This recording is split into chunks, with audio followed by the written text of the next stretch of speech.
मायूस दिलों पे रब की नजर रहती है। सब्र करने वालों की सदा अर्श तक जाती है। वो जो रब से जुड़े रहते हैं खामोशी में भी, उन पर रहमत जवाब बनकर बरसती है। अस्सलामु अलैकुम।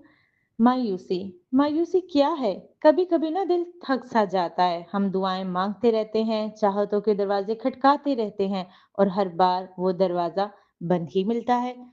तब दिल आहिस्ता से कहता है कि बस, शायद मेरे लिए ना कुछ नहीं बदलेगा।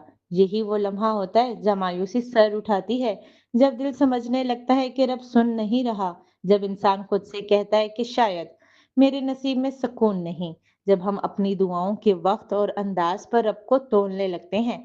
तब मायूसी हमारी यकीन को धुंधला देती है। मायूसी दिल की वो हालत है जब इंसान बार बार दुआ मांगकर थक जाता है, जब इसे लगता है कि अल्लाह शायद सुन तो रहा है लेकिन जवाब नहीं दे रहा। मायूसी तब आती है जब दिल को ना जल्दी होती है और अब को बेहतर वक्त का इल्म होता है। मायूसी तब जन्म लेती है जब इंसान अपनी ख्वाहिशात को इबादत से बड़ा कर देता है, जब वो चाहता है मगर अब की चाह पर यकीन नहीं रखता। मायूसी में तो अल्लाह सुब्हानहू व तआला भी फरमाते हैं कि मायूसी कुफ्र है, बस तुम सब्र रखो। तो फिर सब्र क्या है?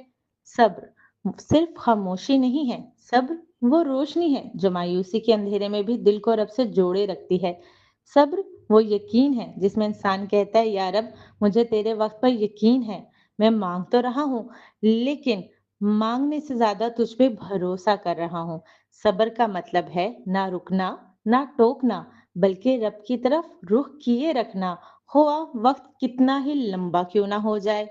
फिर अल्लाह की तरफ से क्या तोहफा आता है, कभी ये जानने की कोशिश की है? जब बंदा मायूस होने की बजाय सब्र करता है ना, तो अल्लाह खामोशी से उसके हक में वो सब कुछ बदल देता है जो वो खुद भी कभी सोच नहीं सकता। अल्लाह का तोहफा कभी बेहतरीन शख्स की सूरत में आता है, कभी मजीद कुर्ब की शक्ल में, कभी ईमान की गहराई, और कभी रूह के सुकून की सूरत में। कभी अल्लाह वही चीज देता है जिसकी तुमने दुआ की थी, लेकिन बेहतरीन वक्त पर। और कभी वो तुम्हें वो बना देता है जो तुम सिर्फ मांग रहे होते हो। तो बस, मायूस होने की बजाय सब्र किए रखो और अल्लाह पे यकीन रखो। इस पे मैं चंद अशार कहना चाहूंगी कि मायूसी आजमाइश है, सब्र इबादत है, और अल्लाह का जवाब मोहब्बत से लिपटा हुआ तोहफा है जो हमेशा बेहतरीन वक्त पर बेहतरीन सूरत में आता है। बस दुआ जारी रखो, दिल को झुकाए रखो, और यकीन से कहो, या रब,